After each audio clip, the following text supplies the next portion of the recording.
Estamos enlazados con el periodista Rafael Cardona y su cristalazo hoy le permite asomar la mirada justamente a lo que se va a operar en el Instituto de Investigaciones Históricas de Procesos Revolucionarios. Se va a poner a la 4T justamente en esa óptica. Rafael, tú lo tienes mucho más claro. Explícanos, por favor. Buenas noches. Buenas noches, Pepe. Pues lo que sucede, Pepe, es que el presidente de la República prepara el decreto para que la cuarta transformación sea considerada ya desde ahora como materia de investigación, de estudio, de divulgación por parte del Instituto Nacional de Estudios Históricos de las Revoluciones de México.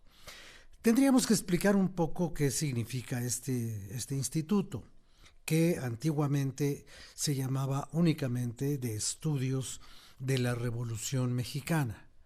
Como la Revolución Mexicana era algo de lo cual el PRI se había adueñado, apropiado, y era el partido de la revolución, pues cuando vinieron los cambios políticos y la alternancia, se decidió que ese instituto estudiara también otros momentos importantes de las llamadas revoluciones de México, que fueron la independencia y la reforma.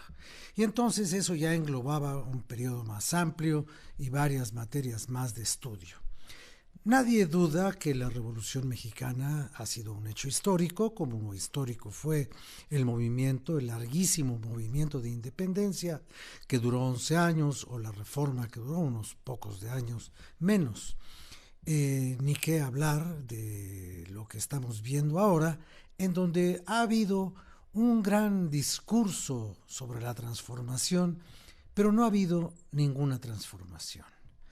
Quien crea que este país se ha transformado en los últimos 3 años y medio o 4 años, pues no sabe realmente lo que es una transformación histórica o un hecho histórico digno de formar parte de ese enorme volumen de conocimientos trascendentes y significativos que llamamos la historia. Pero el presidente tiene prisa. Y no solamente tiene prisa, sino que tiene una obsesión. Y tiene una obsesión con la historia porque seguramente el concepto que tiene de sí mismo pues no cabe en el presente. Él no es un hombre para un día. Él es un hombre para la trascendencia más allá de las estatuas y los monumentos. Él es un hombre que tiene vocación de materia histórica, no de personaje histórico, sino de materia de la historia por sí mismo, y entonces hace la historia por decreto, y por decreto dice que su lema o que su frase de la cuarta transformación de la vida pública de México es un hecho que la historia debe recoger. Pero la historia es un poco perezosa, Pepe. La historia no crea hechos, simplemente los relata. Entonces la historia espera que esos hechos produzcan después de varias generaciones los efectos que ameriten incluirlos en todos esos rasgos que definen la naturaleza de un país.